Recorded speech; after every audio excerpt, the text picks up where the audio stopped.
Fala moçada, sejam todos e todas muito bem-vindos e bem-vindas à aula de número 2, a videoaula de número 2 da disciplina de editoração e planejamento gráfico. A gente já fez alguns encontros síncronos para apresentar plano de ensino, discutir as edições anteriores do Jornal Mural e projetar a edição de número 13, cuja responsabilidade é nossa, minha e de vocês, em 2020/1, e fizemos também já atividades síncronas, no caso uma, para dirimir as dúvidas que porventura surgiram em relação ao texto de número 1 sobre a tipologia. E este vídeo vai tentar dar conta daquilo que o texto de número 2 traz, que é do mesmo livro, né, o capítulo 2, do mesmo livro de onde nós extraímos o texto de número 1, seguindo inclusive a sequência, né, de capítulos. E a gente vai trabalhar então aqui agora sobre as cores. A gente trabalhou no texto de número 1, que é o capítulo 1 do livro, a questão da tipologia. Então, detalhamos as diferentes famílias de fontes, fui citando alguns exemplos de fontes específicas que pertencem a essas diferentes famílias. Procuramos compreender quais são as mais adequadas, quais são as menos adequadas e quais não são adequadas para o uso no jornalismo. Procuramos explicar por que isso acontece. Então, não é uma escolha trivial, não é uma escolha aleatória. Essa escolha segue uma lógica, segue princípios muito elementares do planejamento gráfico, que vão fazer com que certas fontes sejam mais adequadas do que outras para o uso no jornalismo. E a gente também tentou entender quais são as características, os traços dessas fontes que fazem delas mais ou menos adequadas, e também tentando emitir luz para os efeitos que isso provoca no leitor, o que aí sim, né, termina a trajetória de apropriação ou o fato de ser menos apropriada para o uso no jornalismo. Até, inclusive, sobre isso, após eu gravo essa videoaula no dia 9 de março, um dia depois do nosso encontro síncrono para dirimir as dúvidas do texto 1, e durante esta semana, portanto, vocês estão fazendo uma atividade em dupla, valendo de 0 a 5, sobre o texto de número 1. Então, a gente encerra o assunto sobre a tipologia, evidentemente que são coisas que a gente vai retomar mais adiante na hora de trabalhar com o programa propriamente, e no momento em que vocês forem elaborar os projetos gráficos, não só do ponto de vista da reprodução, para começar a se familiarizar com o programa, mas num segundo nível, produzindo a edição de número 13 do Jornal Mural. E agora, então, a gente vai adentrar o assunto cor, para que nós possamos entender aquilo que nós já compreendemos em relação às fontes. O que é, então? Que a escolha também das cores não é um movimento por parte do designer gráfico aleatório, tá?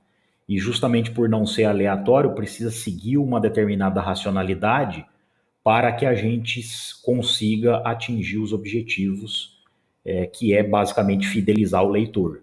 É fazer com que o leitor não deixe de ler o texto que foi produzido naquela revista, naquele jornal. Se na aula de número 1 a gente trabalhou mais com jornais, agora a gente vai ter como objeto de estudo, e que também vai ser um objeto de estudo de vocês no momento de produzir a atividade de número 2, as revistas. Então, claro, como as revistas trabalham em maior quantidade com as cores do que os jornais, então nada mais natural do que trazer para cá agora, embora eu já tenha trabalhado com algumas revistas na aula de número 1 para explicar o funcionamento das capitulares, aqui então a nossa dedicação exclusiva às revistas porque elas vão conseguir externar, vão conseguir mostrar de forma muito concreta como é o funcionamento das cores segundo as prerrogativas da epistemologia do planejamento gráfico, que é o capítulo 2 do livro que a gente está trabalhando. Eu tenho até aqui ele comigo, ó. Aqui o Produção Gráfica, Arte e Técnica da Mídia Impressa, tá? Então esse é o livro, que é o livro do Antônio Celso Colaro, do qual a gente extraiu o texto de número 1, que coincidentemente era o capítulo 1 do livro, e agora a gente, no capítulo 2 do livro, então, apresenta aqui algumas coisas importantes sobre e que se transformaram, então, no texto de número 2 do nosso conteúdo programático. Nós ainda vamos ter mais um texto que também é do mesmo livro, que também é na sequência do capítulo sobre diagramação, mas este é um assunto para a nossa aula, para a aula que vai ficar disponível aqui para vocês na semana do dia 15, tá? Então, tentando dar conta aqui do assunto cor, é sempre importante a gente mencionar que as cores, elas produzem determinados efeitos, assim como as letras também, em quem está interagindo com ela, né? Quer dizer, em quem está proferindo, né? Enfim, desenvolvendo a leitura sobre um determinado material. Neste caso aqui, a gente dá uma atenção muito maior aos materiais impressos, tá? O início do livro vai ser, do capítulo, vai ser justamente para isso. Então, nós temos o professor Antônio Celso Colaro fazendo as divisões, então ele divide lá, né? A cor segundo a cultura, a cor segundo a idade, a cor segundo o clima, a cor segundo o gênero, e ele, no final das contas, vai apresentar uma outra categoria que é a cor segundo o gosto, né? A preferência, e aí a gente está falando de uma questão muito subjetiva, porque também, assim como nós temos a questão do apreço maior ou menor por uma fonte ou outra, em relação às cores, isso também vai acontecer. O que não significa dizer que a gente não tenha alguns aspectos objetivos colocados, instituídos, porque se eles não existissem, eu não estaria aqui, e também não haveria no livro um capítulo específico para cores, né? É evidente que a gente vai se deparar com gostos o tempo inteiro, é assim, em relação ao âmbito de quem está lendo o conteúdo produzido, mas é verdade também que a gente precisa seguir certas regras, certos receituários, para que nós não incorramos no erro de produzir um material que vai ser repreendido, né, que vai gerar uma certa aversão por boa parte do público. E é isso que realmente não pode acontecer. É claro que o risco de alguém não gostar existe, mas a gente precisa prezar pelas questões mais objetivas para que ela consiga captar o maior número possível de leitores, porque este é o objetivo, então, do planejamento gráfico, não prejudicar, não comprometer o conteúdo escrito que foi duramente produzido, né? Quer dizer, demandou por parte dos repórteres tempo e esforço muito consideráveis, tá? Agora, levando isso em conta, e aqui a gente está falando de muitas subjetividades, né, ele vai abordar que, por exemplo, do ponto de vista cultural, enquanto no Brasil o branco simboliza paz, não só no Brasil, mas no Ocidente, né, o branco passa a ideia, a percepção de paz, de calmaria, nas culturas orientais, mais especificamente no Japão, a cor branca representa a morte. O que, claro, a gente não poderia colocar isso exatamente como coisas contraditórias, mas normalmente colocamos. Então, ali ele está tentando citar um exemplo de como o sentido da cor também vai mudar de uma cultura para outra. Ele vai citar a questão do clima também. Então, as pessoas, por exemplo, que moram em regiões mais frias, sentem um apreço maior pelas cores mais escuras. Por quê? Porque as cores mais escuras elas geram mais calor. Eu vou explicar um pouquinho, vou explicar um pouco sobre isso já, quando a gente falar como é que funciona, na verdade, a cor do ponto de vista da visão. Então, quer dizer, por que a gente vê determinadas cores, né? Por que a cor deste quadro ali, tirando a figura do homem carregando uma criança, né? Enfim, a cor de fundo. Por que a gente vê o amarelo? Tá? É claro que é porque ali houve o uso de uma tinta amarela, mas a tinta poderia ser amarela e eu não estar vendo cor nenhuma, por exemplo, se essa gravura tivesse alocada num lugar sem cor, sem luz, perdão, né? Então aí a gente já começa a concluir que a cor que eu vejo tem relação direta com a existência ou não de luz, tá?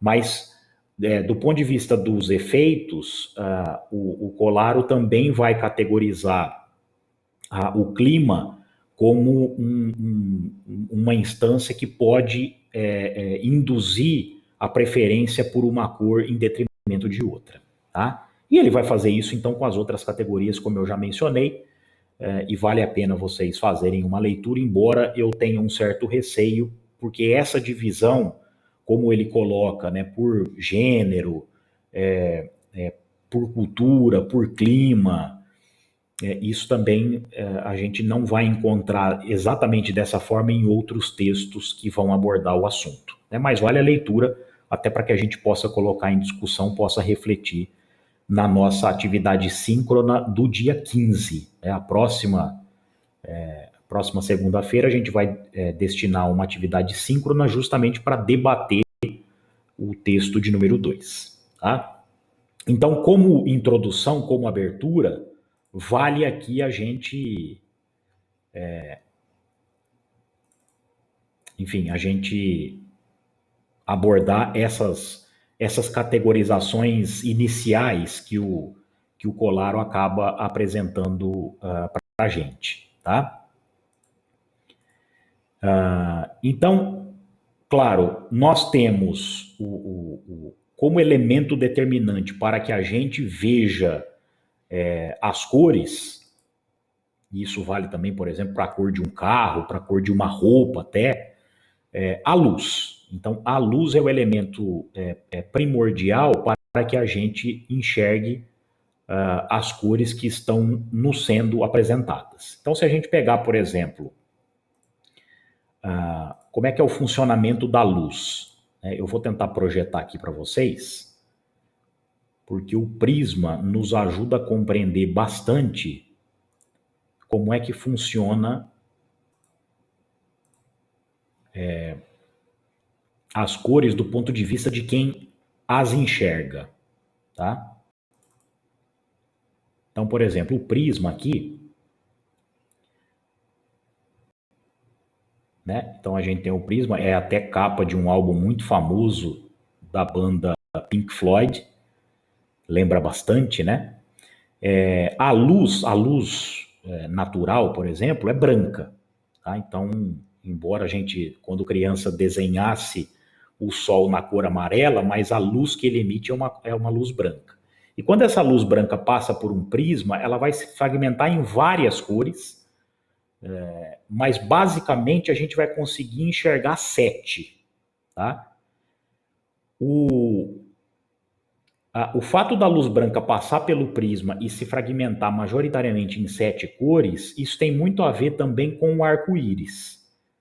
Porque quem faz ali no final das contas o trabalho do arco-íris é a água da chuva. Então a água da chuva se comporta como um prisma que fragmenta a luz branca do sol em 7, majoritariamente em 7.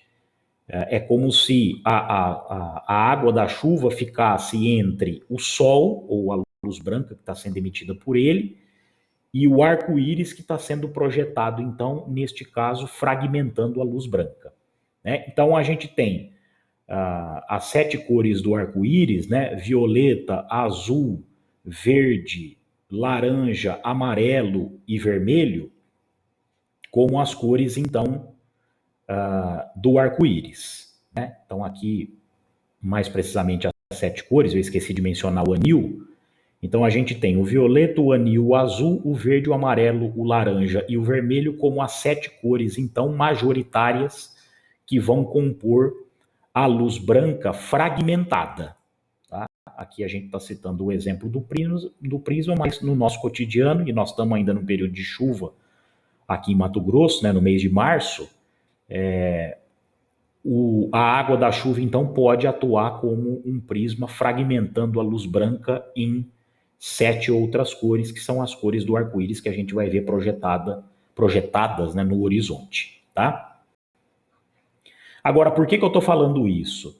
Porque quando a gente tenta compreender as cores que a gente enxerga, tem tudo a ver com isso. Então, por exemplo, se eu observo que tem um detalhe azul no meu fone de ouvido, é porque todas aquelas 7 cores estão incidindo nesta parte aqui do fone, né, que de fato tem um tecido na cor azul, e este tecido reflete apenas, ele absorve todas as outras cores e reflete apenas o azul. De modo que, como o azul é a única cor que chega até os meus olhos, é a cor que eu vou acabar enxergando como predominante neste pedaço aqui do meu fone, tá? E isso vale para todas as outras cores, vale para a cor, inclusive, dessa gravura aqui que está atrás de mim. Eu estou enxergando a cor amarela, por quê? Porque ele absorve todas as outras 6 cores que incidem sobre aquela gravura e reflete só o amarelo, tá? A mesma coisa vale para cores mais extremas como o branco e o preto. Então, por exemplo, no caso do branco, o branco é o seguinte: todas as cores estão incidindo sobre a parede branca, que está aqui atrás de mim, por exemplo, e ela não retém nenhuma cor. E aí emite todas as outras. A soma, então, de todas as outras, que é o que vocês vão ver lá no texto, conhecido como síntese aditiva, a soma de todas as cores, então, vai redundar no branco. Tá? É por isso que uma roupa branca, um carro na cor branca, vai ser menos quente do que o seu oposto. Porque enquanto a cor branca reflete todas as cores e não retém nenhuma delas e, portanto, não gera calor ou gera calor de forma reduzida, o preto vai ser o contrário. Então, o preto vai absorver todas as cores e aí, na absorção de todas essas cores, vai gerar muito mais calor. Então, quem já teve ou quem tem um carro preto sabe disso. Quem comete o grave erro de sair num dia de muito sol e muito calor em Cuiabá com uma camiseta preta, sabe disso. Então, quer dizer, as camisetas mais claras são mais frescas, são mais arejadas, enquanto que as mais escuras, seja de que tom for, aqui pensando no verde, no azul e no preto, vão acabar gerando mais calor. Tá? Não é por outro motivo que a gente encontra roupas de frio mais nesses tons escuros. Né? É claro que a gente pode encontrar um moletom branco, eu até tenho, inclusive gosto, acho muito bonito, mas é evidente que do ponto de vista da funcionalidade, um moletom preto geraria muito mais calor, né, e muito mais, então, conforto num dia de frio do que um moletom numa cor mais clara, tá? Então, tudo isso tem a ver com a geração de luz e com a incidência e o reflexo que esses materiais nas diferentes cores vão produzir, tá? Então é claro que um moletom preto ele é enxergado como preto porque foi utilizado ali um tecido na cor preta, isso é verdade, mas é verdade também que para que eu veja a cor preta ou qualquer uma outra, isso tem uma relação também direta com a luz, tá? Então, se eu pegar uma roupa na cor laranja e colocar numa câmara totalmente escura, isenta de luz, o tecido vai continuar sendo laranja, mas eu não vou conseguir enxergar, justamente porque o fenômeno, ou porque o movimento de conseguir visualizar algo ou não, tem mais relação com a luz ou a inexistência dela num determinado ambiente do que propriamente com a cor que aquele objeto possui. Tá? Então, isso é muito importante porque isso nos ajuda a compreender todos os outros conceitos. Né? E ajuda-nos a entender também a questão dos efeitos e aquilo que é apropriado ou não para se usar, aí agora falando mais especificamente do jornalismo, que é, claro, o nosso campo de interesse. Aqui eu estou dando uma aula mais geral, até resvalando na física, mas o que nos interessa aqui é como funcionam as cores do ponto de vista do jornalismo, tá? Então, este é mais um elemento importante para que a gente consiga compreender de forma mais geral, mais ampla, isso que a gente vai começar a ver agora de maneira mais específica, tá? Aí, então, a gente vai para as escalas. Então, eu já dei algumas pistas aqui, né? Falei sobre a síntese aditiva, vocês vão ver no texto também sobre a síntese subtrativa, e tudo isso já tem a ver com as escalas de cores. Aqui nós estamos já no coração do planejamento gráfico voltado para o jornalismo, embora em outras áreas, como na publicidade, talvez até mais do que na nossa, isso também seja muito usado. É preciso dominar muito esses conceitos para produzir os materiais pertinentes à publicidade. Então aqui eu vou projetar para vocês como é que funcionam então as escalas. Porque a gente vai ter. O texto vai dar 3 escalas para a gente, mas uma delas acaba sendo menos importante, tá? Que no caso é a Pantone. Então a Pantone é uma escala menos importante, ela tem uma variedade de cores até maior do que as duas que a gente mais usa, e ela consegue trabalhar também com tons, digamos assim, mais cintilantes, mais metálicos, mas ela não vai ser tão usada como as outras duas, e aqui eu já explico então a primeira dessas duas, que a gente acaba usando mais, cada qual apropriada para um determinado suporte. Então, vamos lá.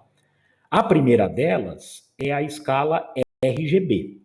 Então, deixa eu colocar aqui, tem vários exemplos aqui para a gente usar, mas então é a escala RGB, né? Então, o que é a escala RGB? Red, green e blue. Vermelho, verde e azul.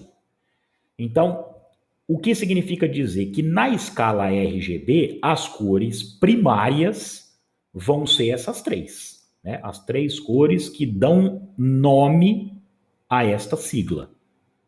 Então, vermelho, verde e azul, na escala RGB, são cores primárias, que na medida em que vão se combinando, vão gerando cores secundárias. No caso, o vermelho com o verde gera o amarelo. O amarelo, na escala RGB, é uma cor secundária. O verde com o azul vai gerar o anil, que é uma cor secundária. E o vermelho com o azul vai gerar aqui o rosa, né? Poderia ser o magenta também, que é uma cor secundária. No centro disso, ou seja, a somatória de todas as cores é o branco. E aí é por isso que a gente vai vai dizer que a escala RGB pertence à síntese aditiva, porque o resultado das cores, o resultado da soma das cores será o branco, tá? A escala RGB é apropriada para materiais que ficarão expostos, hospedados no ambiente virtual ou digital. Então, se eu projeto uma página, e esta página, como provavelmente vai ser o caso do nosso jornal, vai ficar alojada no mundo virtual, no mundo digital, não vai ser impressa, então a escala que tem que ser predominante no momento em que a gente fechar o jornal, fechar o arquivo, é a RGB. Porque se ela vai ficar, então, hospedada no mundo digital, não cabe a nós escolher outra escala. Então, a escala RGB, neste caso, é apropriada por quê? Porque a tela dos dispositivos, seja do notebook, de um tablet ou de um celular, ou da televisão, a tela desses dispositivos trabalha justamente com a escala RGB. Né? Ela trabalha com cores primárias, que no caso são essas 3, vermelho, verde e azul. Certo? Então aqui a gente tem a escala RGB. A outra escala, que é uma escala também muito usada no jornalismo, porque a gente trabalha com a impressão de materiais produzidos num primeiro momento no computador, mas que depois viram ali um jornal ou uma revista, é a CMYK, ou Semica, né, que é uma outra nomenclatura que a gente pode usar também. A escala Semica está alocada naquilo que o texto vai chamar de síntese subtrativa. Né? Então, Primeiro, neste caso, as cores primárias passam a ser outras. Bom, então, quais são as cores primárias na escala semica? Então, as cores primárias na escala semica são o ciano, então o C da sigla é ciano, o magenta, o amarelo e o preto. Então, a gente tem cian, magenta, yellow e black. Como a letra B lá na escala RGB já significa azul, para que não haja nenhuma confusão de trazer o B aqui, mas não de blue, de black, então decidiu-se imputar a letra K para representar o preto. Por quê? Porque como o preto é a cor-chave dos materiais impressos, porque no início era o papel branco com a tinta preta, e aí virou até expressão popular, né, preto no branco, para dizer que aquilo é muito claro. E é ainda melhor, ninguém conseguiu criar uma combinação melhor do que a cor preta sobreposta ao papel branco.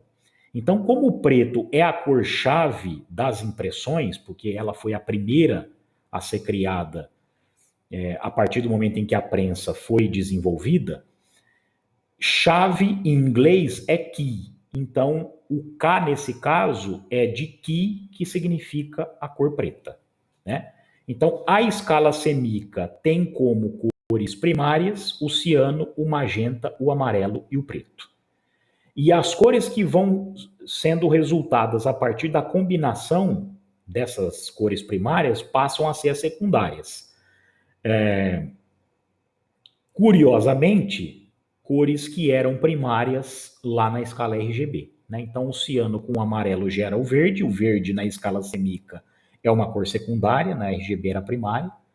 O amarelo com o magenta gera o vermelho, que passa a ser uma cor secundária na escala semica, e o violeta, que é o resultado da soma do ciano com o magenta, também aqui é uma cor secundária, tá? Então, a escala semica vai ser a escala utilizada no momento em que a gente for tirar os materiais projetados no computador para levar ao papel.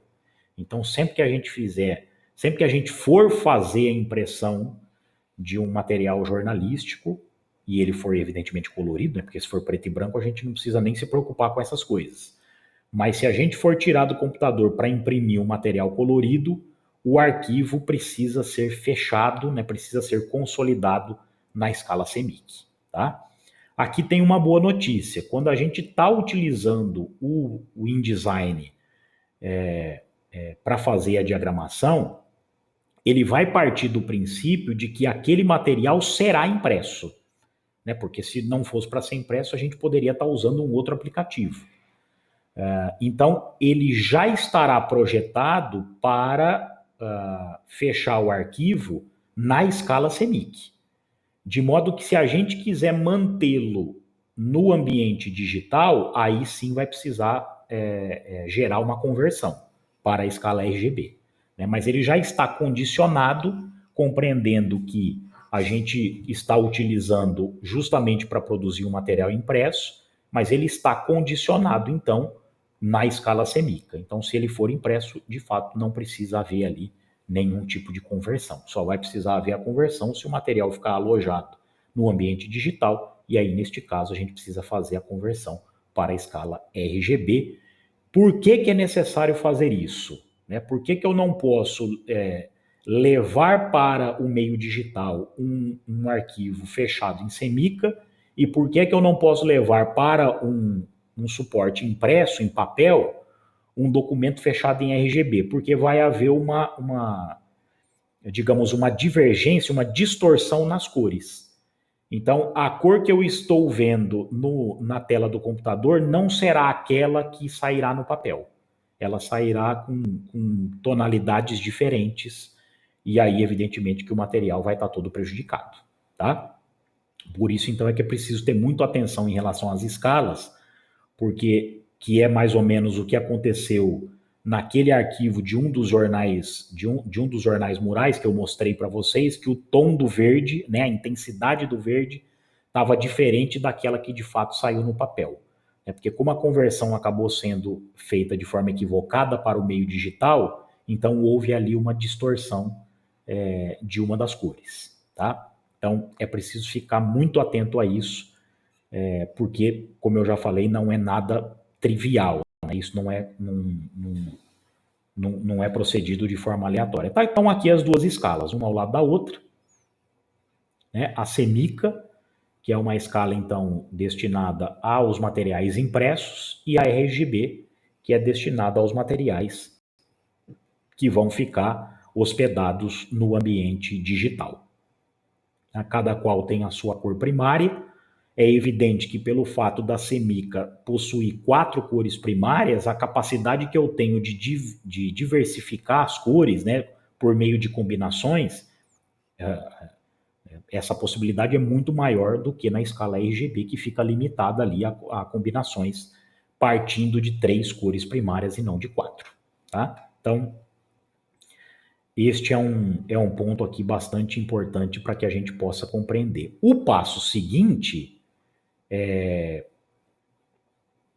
o círculo cromático. Tá? Antes disso, até seja apropriado, antes até de passar para o círculo cromático, que de alguma maneira vai encaminhando aqui a nossa aula mais para o final, é importante a gente tentar entender como se dá o funcionamento das cores. Tá? Porque acontece o seguinte, cada uma dessas cores vai gerar um efeito diferente por ter consigo características muito peculiares. Tá? Então aqui eu tenho um gráfico, vocês têm uma tabela semelhante no texto também, é muito importante que vocês observem, embora o texto não traga a questão da frequência, né, como a gente tem aqui, né? E aí, a comparação entre frequência e comprimento de onda vai gerar uma relação inversamente proporcional em relação a essas 7 cores. Lembram lá do começo? As 7 cores que são as resultantes do fracionamento da luz branca. Tá? São as cores do arco-íris, basicamente. Então, isso aqui nos ajuda a entender bastante qual deve ser o uso de cada uma delas e de que maneira esse uso deve ser procedido nas páginas dos jornais e principalmente das revistas, já que a gente vai trabalhar nessa aula mais com revista do que com jornal. Tá? Então, o que nós temos aqui? Do vermelho para o violeta, eu tenho a ordem crescente de frequência. Então, o que é a frequência? Toda cor, ela vai sair de um determinado ponto e chegar até os nossos olhos, né, até a nossa visão, por intermédio de ondas. Tá?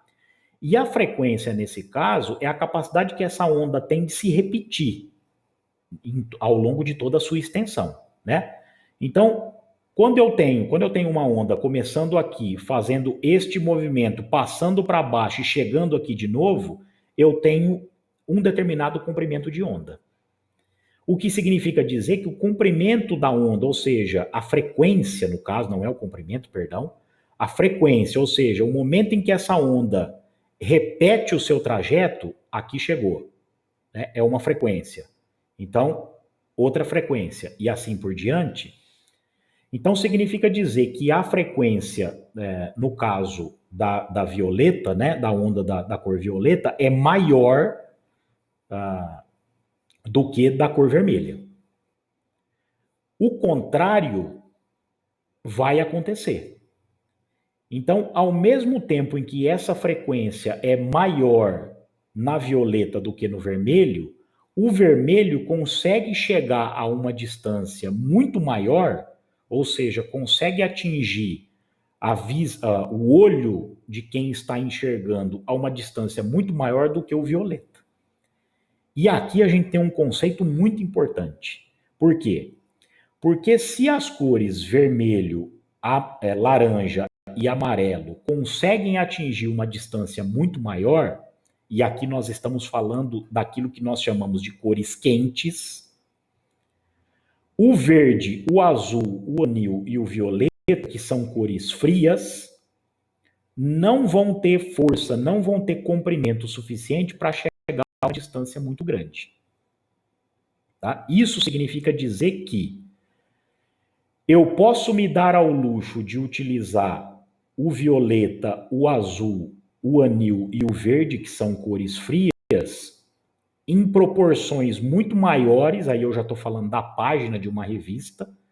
Por quê? Porque elas vão cansar menos o leitor do que as cores amarelo, laranja e vermelho, que como tem um comprimento de onda muito maior, e eles conseguem atingir uma distância muito maior, mas aqui nós estamos falando de uma distância de leitura, e a distância é uma distância pequena, o risco que eu corro de utilizar em grande proporção, ou seja, em grande quantidade, na página, o vermelho, o laranja e o amarelo, é muito grande, de, neste caso, cansar muito mais rapidamente o meu leitor e rejeitá-lo. E a gente não pode fazer isso. O nosso movimento é um movimento contrário. É o movimento de prender o leitor na página.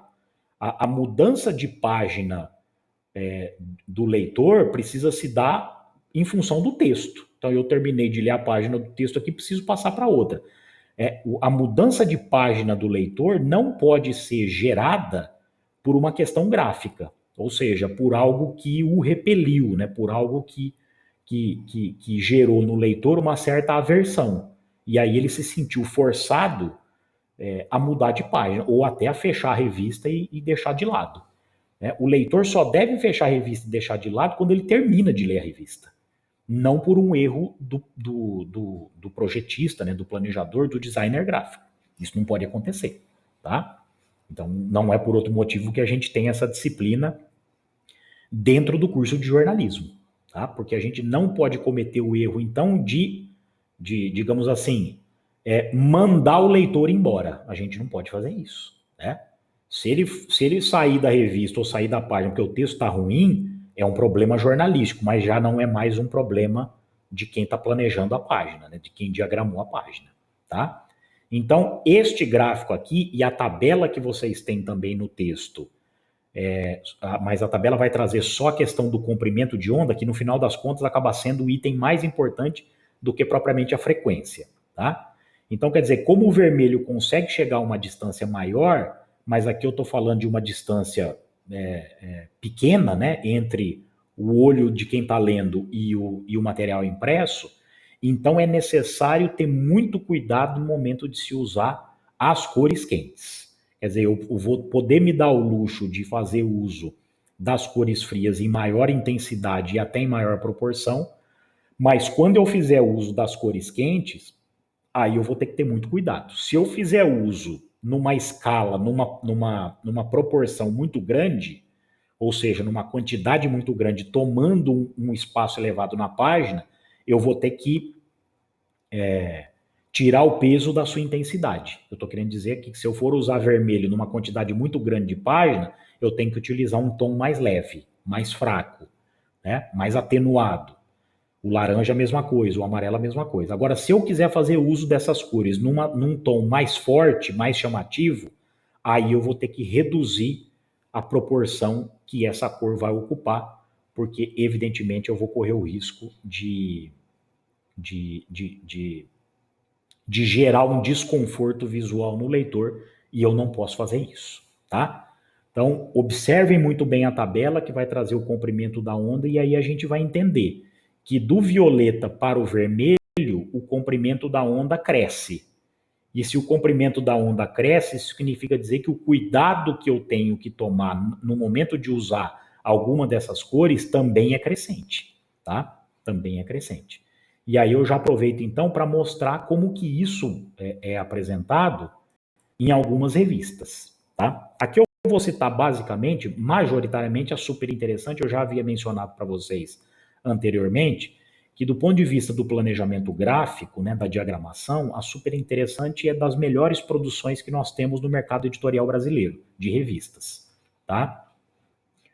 Porque a Super consegue fazer muito bem o uso correto das cores, na intensidade e na proporção adequada, tá? Aqui eu selecionei uma página, todas as páginas que eu vou mostrar para vocês aqui da Super Interessante é da edição mais recente de fevereiro.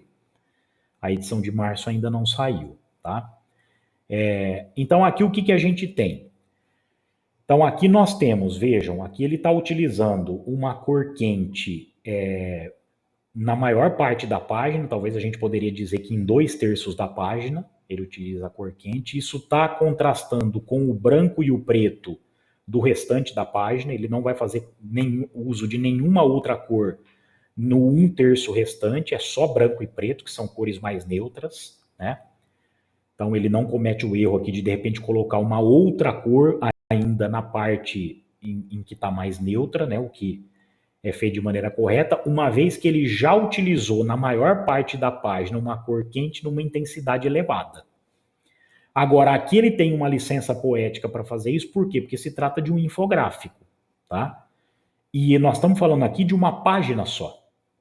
Então a gente está falando de uma página só, em que esses 2/3 da página vão ser lidos muito rapidamente, porque a quantidade de texto neste infográfico é muito pequena. Então, neste caso, ele pôde então fazer uso de uma cor quente em alta intensidade, né? Porque nós estamos falando aqui de um laranja forte, não é numa cor fraca, em alta proporção, a gente está falando aqui, de repente, em 75% da página, ou até mais do que isso, né? Ou, perdão, um pouco menos do que isso, a gente falou lá em 2/3, 66% da página, justamente porque se trata de um infográfico, a leitura do texto é uma leitura breve, eu não vou perder muito tempo. Ele jamais faria a escolha, na maior parte da página, de grande proporção de uma cor quente, em grande intensidade, com muito texto para ler. Isso estaria errado, tá? Então, vejam como é também um movimento de balança, como foi também na tipologia. É sempre isso, né? O trabalho do planejamento gráfico se dá na busca do equilíbrio, na busca da temperança. É uma virtude muito cara ao design gráfico, né? E é justamente isso que a gente tenta buscar. Aqui a gente tem uma outra página, deixa eu fazer a inversão aqui da página, tá aqui, ó. Agora todas elas vão estar deitadas porque eu estou fazendo uma combinação aqui, então, de 2 páginas e não só mais de uma, né? Então vejam aqui, nesta dupla de páginas, né, com a revista aberta, então a gente tem o uso, né, vejam, né, em maior proporção e até intensidade uma cor fria, como eu falei para vocês, as cores frias, elas não têm tanto risco que as cores quentes têm. E aí vejam, né, e aqui sempre é importante o conceito. Depois nós vamos trabalhar lá a questão do círculo cromático, as cores que se complementam. Então, e aí o jogo sempre vai ser esse. Quais são as cores que se complementam? Cor fria com cor quente. Depois lá no círculo cromático eu vou mostrar para vocês como é que isso se dá.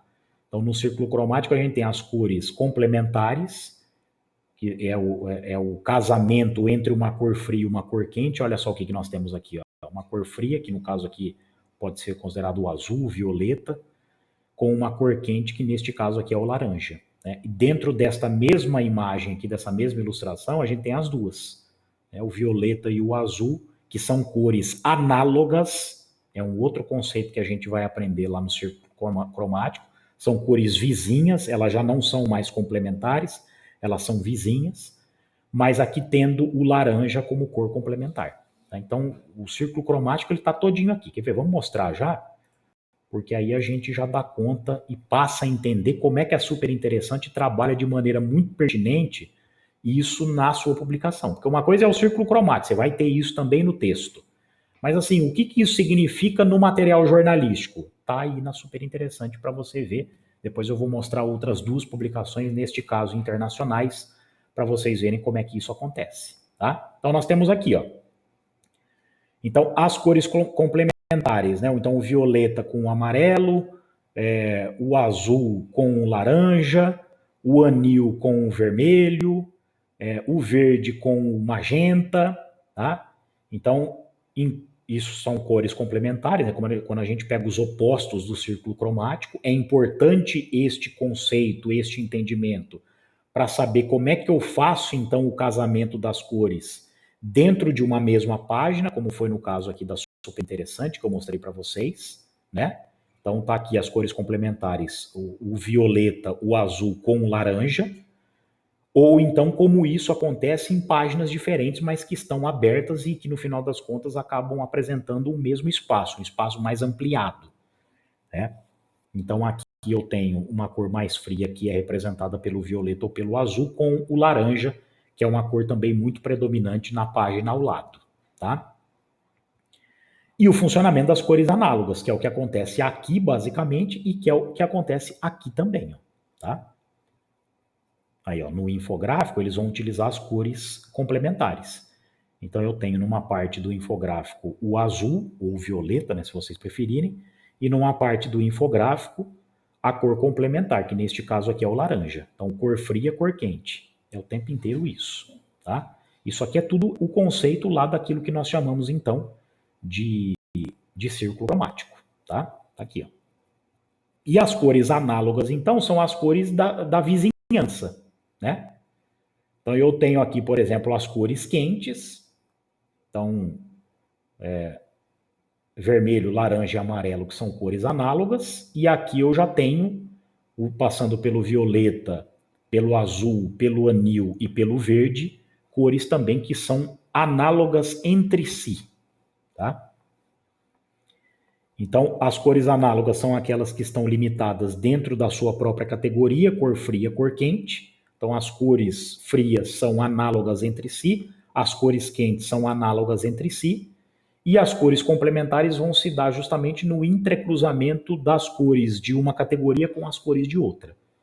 Então, na medida em que eu pego uma cor da fria e combino com uma cor quente, eu tenho, então, aí, nesse caso, cores complementares para que nós tenhamos o entendimento total daquilo que se mostra como círculo cromático, tá? Então, agora a gente pode voltar para as revistas, porque elas vão trabalhar o tempo todo com isso.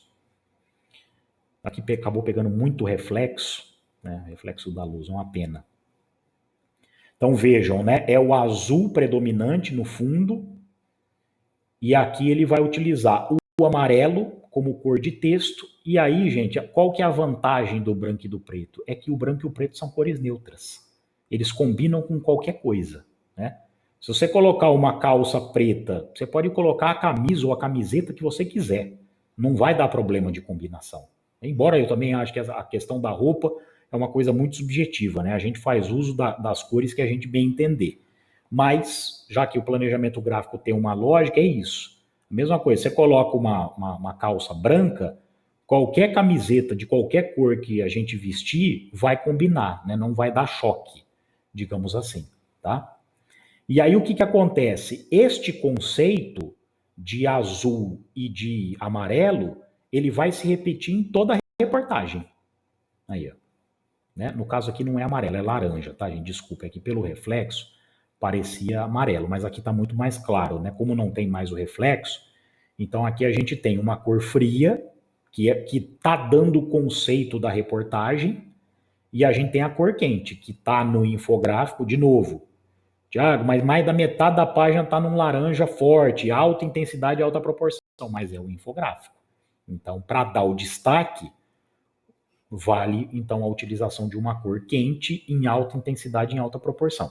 E aqui o conceito do laranja na capitular, tá? Agora, o texto, porque aqui a gente vai perder muito tempo para fazer a leitura, é a regra básica do planejamento gráfico. Fundo branco, letra preta. Aqui, ó. Tá? E o olho, que é um destaque do texto que a gente tira, colocado numa fonte diferente, todinho em caixa alta, e na cor laranja, que é a cor conceito da matéria. Professor, como que eu sei qual é a cor conceito da matéria? Na capa dela. Isso aqui a gente chama de capa da reportagem. Que é o quê? São as duas primeiras páginas que vão introduzir o leitor no texto.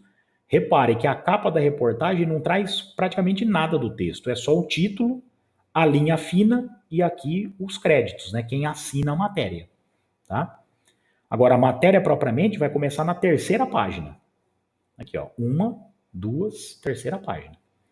E esse é o conceito, azul e laranja, cor fria, cor quente, tá? Demarcando toda a matéria. Aqui tem outras páginas, mas eu acabei só pegando as 4 primeiras páginas dela, só para a gente ter uma noção de como funciona a questão do círculo cromático propriamente na página de uma revista. Tá? Aqui eu tenho outra matéria.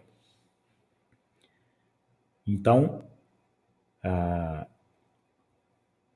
vejam que aqui a gente vai trabalhar, né? Majoritariamente aqui eu observo cores quentes em relação à cor fria, que eu só tenho nessa beiradinha e aqui, né? As cores majoritárias aqui, vermelho, amarelo, laranja, dominam então esse conjunto, mas o que nós estamos falando aqui? A gente está falando de pouco texto.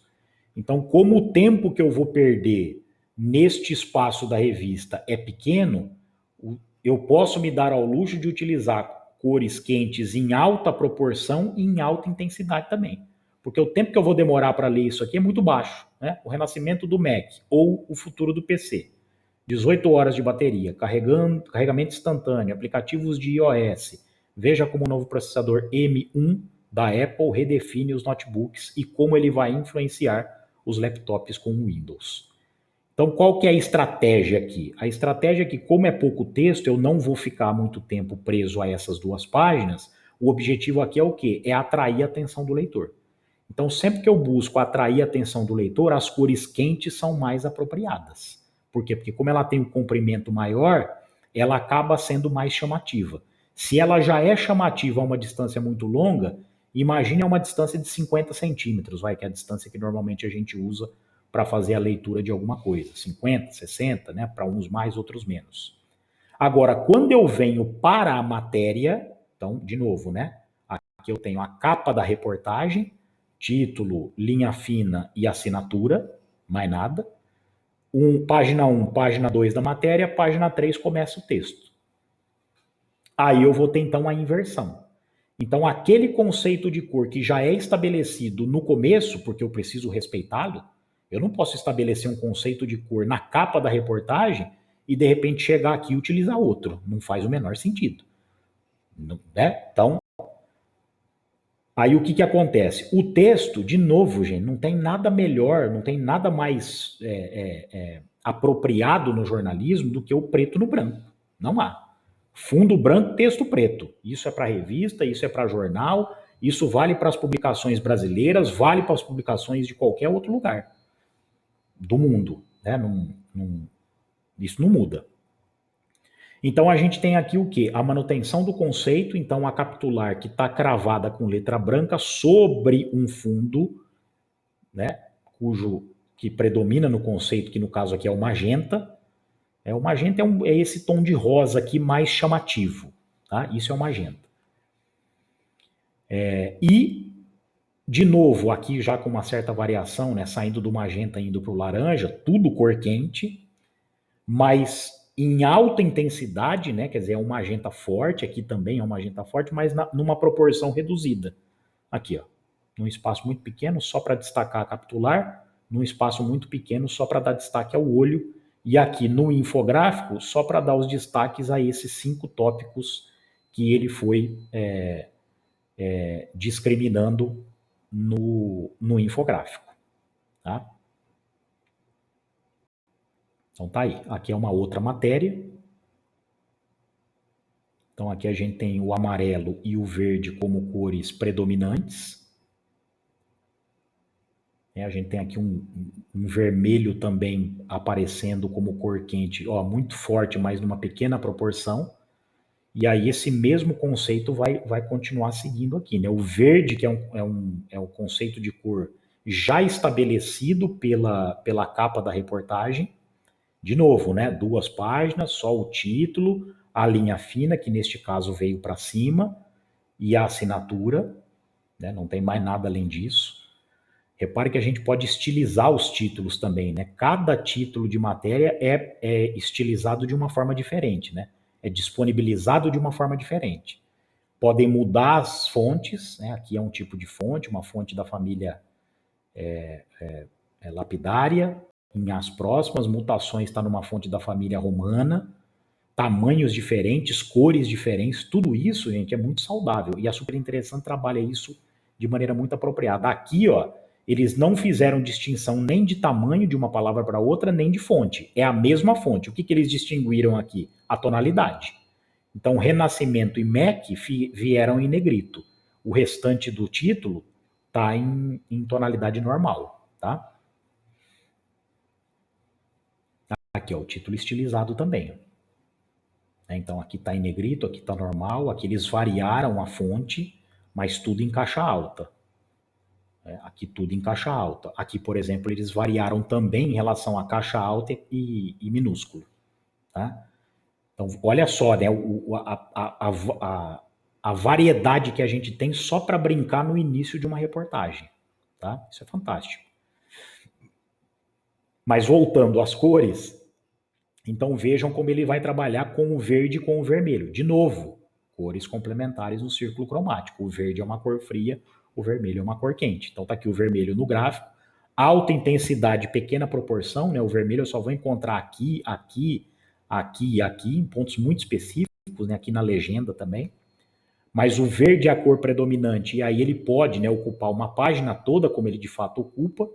Aqui ele está ocupando numa tonalidade mais leve, né, numa intensidade mais baixa, mas lembremos, né, as cores frias não apresentam o mesmo risco das cores quentes. Aqui o vermelho, né, numa intensidade muito forte, mas uma proporção baixa, só para dar destaque ao olho da matéria. E a capitular, branca sobre um fundo verde aqui num verde mais escuro, tá? Tudo isso é super interessante. Agora, olha o conceito da Time, que é uma revista, talvez a principal revista de variedade, né, de informação geral que a gente tenha no mundo. A Veja, de alguma maneira, tenta copiar a Time, né? O conceito é o mesmo. É uma revista de informação geral, né? Vai trazer assuntos, vai trazer sobre política, sobre economia, sobre cultura, vai trazer coisas que não são do campo do jornalismo, né? Como entretenimento. É diferente da Super Interessante, que já é uma revista especializada em ciência e tecnologia, tá? Mas essas distinções vocês vão ver lá na disciplina, se é que já não viram, provavelmente já viram, né? Em jornalismo especializado, vão ver também em jornalismo de revista como é que essas distinções funcionam. Mas por que eu digo isso? Porque as revistas de informação geral, elas são mais limpas por natureza, né? Mas vejam que mesmo num conceito mais limpo, ou seja, só apelando majoritariamente para preto e branco, o jogo do círculo cromático aparece aqui. Né? Então eu tenho o quê? Bom, eu tenho aqui em praticamente 90% da página, desse conjunto, né, de páginas, o preto e o branco, que são cores neutras. Então, em relação a elas, eu não preciso me preocupar. Porque como elas são neutras, elas nunca vão estar nem em excesso e nem em falta. Quer dizer, em falta talvez sim. Então, se a gente pecar pela falta do branco ou do preto, isso pode ser um problema. Tá? São cores muito virtuosas para o jornalismo. Então vejam que aqui eles ocupam boa parte da página, porque é uma página carregada de texto, não tem foto. Né? Então, se não tem foto, é importante não gerar nenhum elemento que canse a leitura, porque o leitor vai despender muito tempo neste par de páginas, tá? Mas então ele vai fazer uso do azul, que é uma cor fria aqui no cabeçalho, ocupando de ponta a ponta, numa intensidade baixa, é um azul muito fraquinho. E as cores quentes vão aparecer em proporção muito reduzida, tá aqui, né, como destaque de parte do olho, né, nem no olho inteiro, e como destaque do título do infográfico, né, ou desse box aqui, digamos assim. Então, nós temos aqui o amarelo e o vermelho utilizados em intensidade elevada. É um amarelo muito forte, é um vermelho muito forte, mas em proporção super reduzida. Né? Só para dar os devidos destaques aqui mesmo. E aqui é uma página da revista alemã, eu já tinha apresentado para vocês na aula passada, né? A Der Spiegel, que é a principal revista alemã também, é a Time da Alemanha, digamos assim, né? É a Veja da Alemanha. Aqui eu estou falando em relação a estilos, tá, gente? Não estou falando em relação à qualidade, tá? São correspondentes do ponto de vista da sua proposta. E também vão ser muito correspondentes do ponto de vista da sua diagramação. O conceito gráfico, né, da Veja, da Time e da Spiegel é um conceito muito parecido, tá?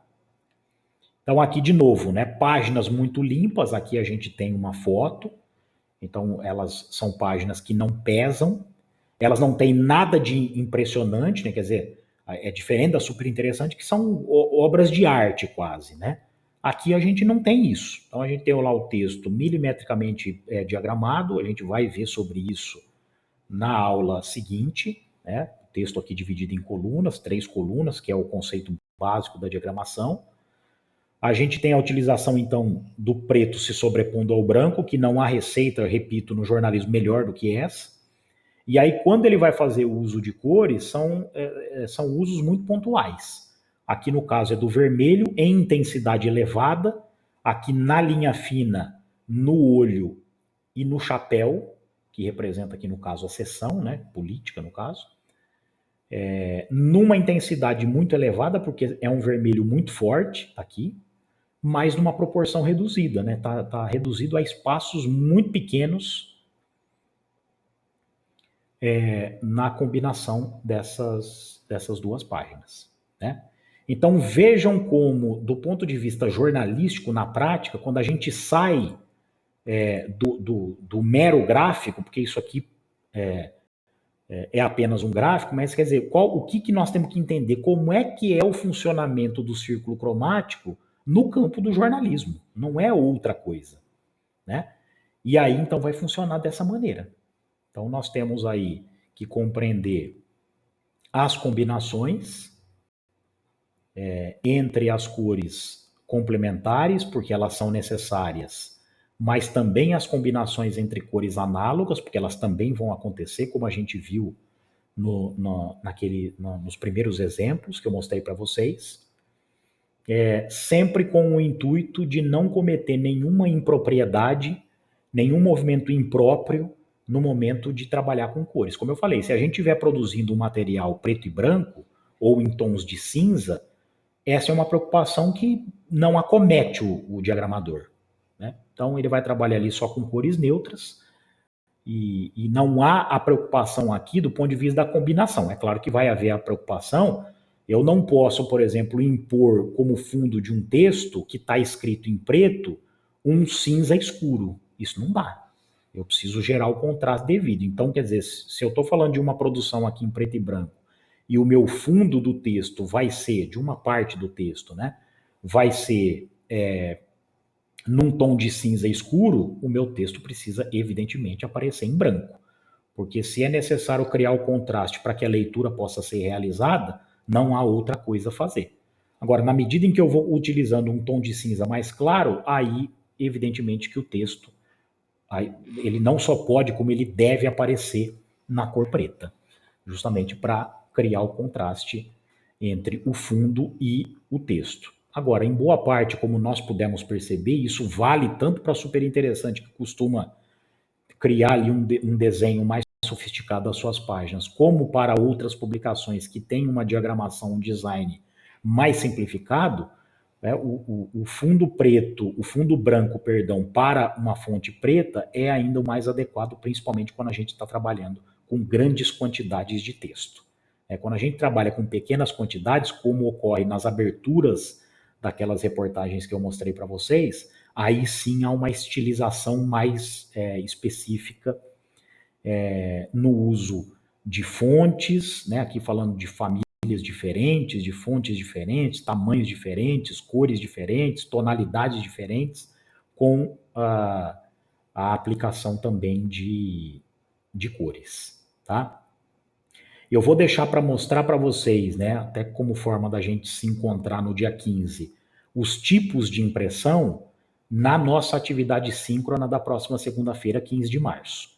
Tá? Porque a gente vai perceber que tudo o que nós vimos durante a aula de hoje, em relação às escalas, né, RGB, CMYK, a questão de como a gente enxerga a luz, como a gente enxerga as cores graças à emissão de luz, e também do círculo cromático de uma maneira geral, isso tudo vai se manifestar no momento de fazer a impressão dos materiais, tá? E aí os tipos de impressão que a gente tem basicamente três, né? A impressão em tipografia, que é aquela que faz uso dos tipos móveis, né? Que existiu, inclusive, no jornalismo até nem tanto tempo atrás. A impressão em offset, que é a impressão mais comum hoje, embora a gente tenha dois tipos de máquinas existentes, né? A offset plana, que vai imprimir materiais menores, numa tiragem também mais limitada, e a offset rotativa, que são grandes máquinas, né? Muitas vezes equivalentes a prédios de 3 andares, por exemplo. Precisa até de escadas, né, para que o impressor, o supervisor vá galgando os níveis diferentes das máquinas, e essas máquinas conseguem produzir assim quantidades imensas, né, de jornais. Né? Precisa ser uma máquina desse porte para veicular, sei lá, 40 mil exemplares de um jornal de 100 páginas, por exemplo. Né? São rotativas, claro, offset rotativas menores, como a gente tem aqui no cenário de Cuiabá, até rotativas imensas, como acontece, por exemplo, para imprimir os grandes jornais do Brasil. Né? Uma Folha de São Paulo, o Estadão, o Globo, precisam de rotativas muito grandes para imprimir diariamente uma tiragem muito elevada de exemplares muito grandes, com muitas páginas. Então precisa de máquinas realmente muito grandes. E nós temos um terceiro tipo, que é a impressão digital, que a gente ainda já usa bastante hoje, mas ali é para imprimir coisas muito específicas, né? Um banner, né? Impressões em pequenas quantidades também, porque se também for imprimir quantidades muito elevadas, acaba ficando, ainda um tipo de impressão muito caro, e aí é melhor, então, em grande quantidade, apelar para offset na comparação com a impressão digital, mas a impressão digital é essa que é feita por meio de computadores, por meio de impressoras digitais, algumas delas até domésticas, né, que a gente pode, porventura, ter, mas um detalhamento maior sobre isso, então, a gente vai, eu vou reservar, então, a aula da segunda-feira, a nossa atividade síncrona do dia 15 de março, para poder não só saciar, né, sanar as dúvidas que porventura vocês tenham em relação ao texto 2, mas para trazer então um maior detalhamento, mostrar em vídeo como é que essas impressões, elas na prática são procedidas. Se a gente tivesse a oportunidade de ir até, né, fazer uma visita às gráficas, né, que imprimem os jornais aqui de Cuiabá, seria assim, uma grande atividade de campo, né, uma grande aula de campo que a gente poderia fazer, mas infelizmente no contexto de pandemia isso acaba não sendo possível. Então, é isso. Na aula então do dia 15, a gente tira as dúvidas sobre esta videoaula, sobre o texto 2, e apresenta então em vídeos como se dá o funcionamento dos diferentes tipos de impressão que a gente tem, porque isso tem relação direta com o assunto core que nós abordamos na aula de hoje. É isso.